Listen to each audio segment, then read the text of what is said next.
नमस्कार। आज हम दुर्ग जिला अस्पताल में हैं और जिला अस्पताल में हम ये जानने की कोशिश कर रहे हैं कि हमारे जो जिला अस्पताल की जो जीवनदीप समिति है वो कैसे काम करती है। पूर्व टाइम्स का आभार कि उन्होंने फिर से मुझे एक महत्वपूर्ण विषय पर बोलने का मौका दिया।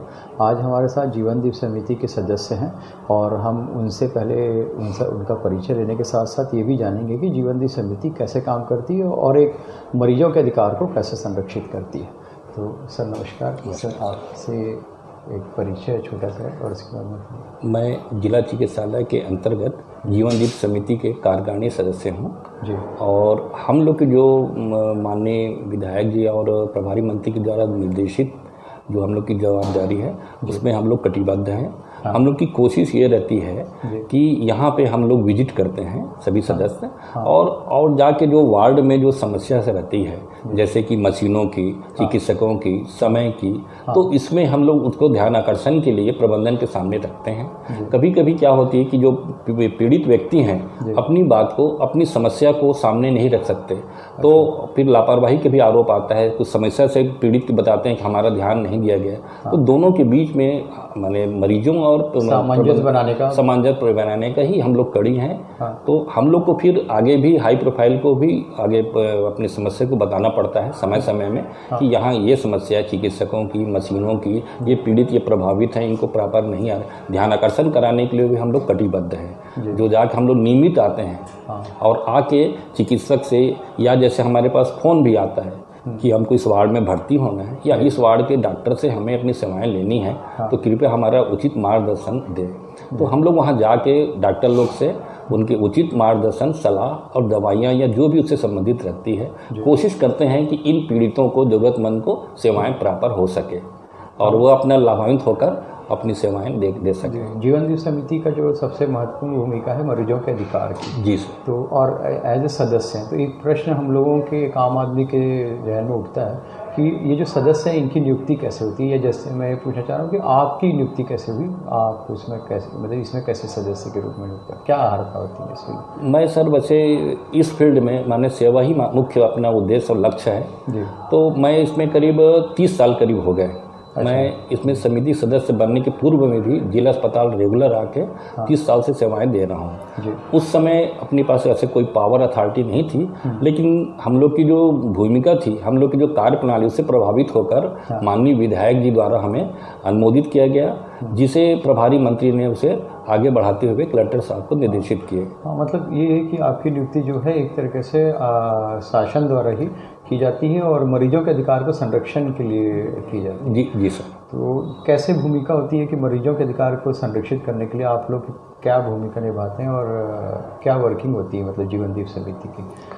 वर्किंग ऐसा है सर, जैसे हमारे पास कहीं से कोई समाचार आ जाता है, आधी रात को ही मान लीजिए, असली समय तो आधी रात को होती, दिन को तब कोई भी आ जाके कहीं बोल भी सकते हैं।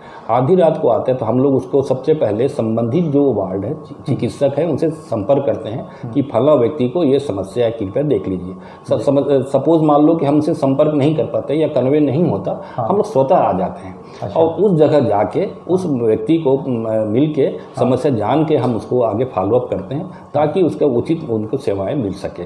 तो हम लोग की मुख्य भूमिका जो रहती है सदस्यों की कि मरीजों को, प्रबंधन को समय समय पे अवगत कराएं, उनकी सेवाएं आएँ। कहीं यदि व्यवधान हो रहा है तो उसका कारण जानते हुए उसको हम लोग अपने सामने रखते हैं और उनकी सेवाओं में जिला चिकित्सालय में हाई प्रोफाइल तो नहीं आते, स्पष्ट है, यहाँ आते हैं मिडिल, लोअर मिडिल और सुपर मिडिल, इतनी तक हमारी सीमाएं हैं। और हम लोग कोशिश रहती है कि कोई इसमें कोई परेशानी ना हो, लेकिन इसमें कुछ भाई अपनी भी दायरा रहती है कि समय के अंदर आए, ऐसे नहीं कि कभी भी आए, किसी को भी डॉक्टर को नहीं बोल सकते। हमारे जैसे ओपीडी वर्तमान में अभी 9 से 1 चल रहा है, शाम को 5 से 7। तो इस दौरान में आए, पर्ची बनाएं, और आजकल ओपीडी पर्ची भी निःशुल्क हो गया है, तो उसको पालन करते हुए बढ़िया जो से संबंधित रोग है उसे दिखाएं और सेवाएं लें।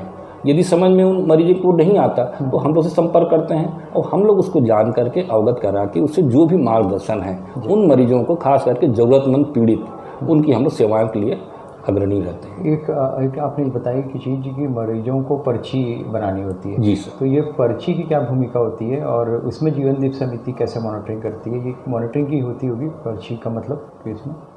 नहीं, पर्ची की भूमिका ये है सर कि अपन फलाना, जैसे मान लो रामलाल नाम का कोई व्यक्ति है, तो उसमें ये रहता सबसे फॉलोअप कि कितने साल का है, क्या बीमारी है। यदि 9 से 1 के बीच आता है वो पेशेंट, तो उसको हम लोग पंजीयन कक्ष में भेजते हैं। वो एक पर्ची बनाता है निःशुल्क, और उससे जिस विभाग में त्वचा का है, मेडिसिन का है, सर्जरी का है, आँख का है, नाक, वो उस विभाग में वहाँ पे जाता है और अपने उसमें दिखा के दवाइयाँ हैं या जो भी मार्गदर्शन उसमें लिखते हैं। शाम को जैसे आगे ओपीडी बंद हो जाती है, माने 7 बजे 8 बजे कैजुअल्टी में उसकी सेवाएं मिलती हैं, उसमें भी पर्ची लगती है। हाँ, मतलब ये जो पर्ची है ये एक तरह के चिकित्सा सारांश है, जिसमें उसका चिकित्सा सारांश उसके अंदर लेखबद्ध हो जाता है, अपन ऐसा बोल सकते हैं। जी जी। जीवन दीप समिति के और क्या उद्देश्य हैं कि एक तो आपने बताया कि मरीजों के अधिकार को संरक्षित करती है, दूसरा है कि मरीजों और चिकित्सकों के बीच में तालमेल स्थापित करती है। जी। इसके अलावा जीवन दीप समिति की कोई विशेष भूमिका होती है क्या अस्पताल परिसर में? विशेष भूमिका में जैसे हम लोग को फीडबैक मिलता है पेशेंट के द्वारा, कि आप यार अपन माननीय मंत्री और विधायक द्वारा देखो वहाँ जाके इस समस्या से ग्रसित हो रहा है, वो जगह को देखो। हमने अपने जो कुछ समस्याएं, जैसे हमने बताया अभी कि हम लोग आके विजिट करते हैं जिला अस्पताल में। अभी जैसे हमने न्यूरो की मांग की, न्यूरो सर्जन की मांग महती कई साल से मैंने अपेक्षित थी, जो नहीं हो रही थी, लेकिन हम सबके सक्रिय मतलब सकारात्मक सहयोग से जी वो न्यूरो सर्जरी हुई है। और न्यूरो सर्जरी 3-4 केस हुआ है जो बहुत ही सक्सेस है, और इससे जो आम पीड़ित को जो मैंने लाखों रुपए जो खर्च आता था वो बच गया, दूसरा समय बच गया बाहर जाने से। तो ये हमारे लिए जिला अस्पताल के लिए ये बहुत बड़ी उपलब्धि है। हमारे यहाँ कईयों को, इसमें एक चीज़ और है, कई पेशेंट को ये भी नहीं मालूम कि जिला अस्पताल में क्या क्या सुविधाएं हैं। तो हम लोग उनको मार्गदर्शन भी देते हैं कि जिला चिकित्सालय में कई महंगी जो ये चिकित्सा है, निरीक्षण है, ये यहाँ होती है, थायराइड है, RBC, CT, ये सभी जो है अपने यहाँ होती है, इसका उपयोग करो, बाहर मत भटको।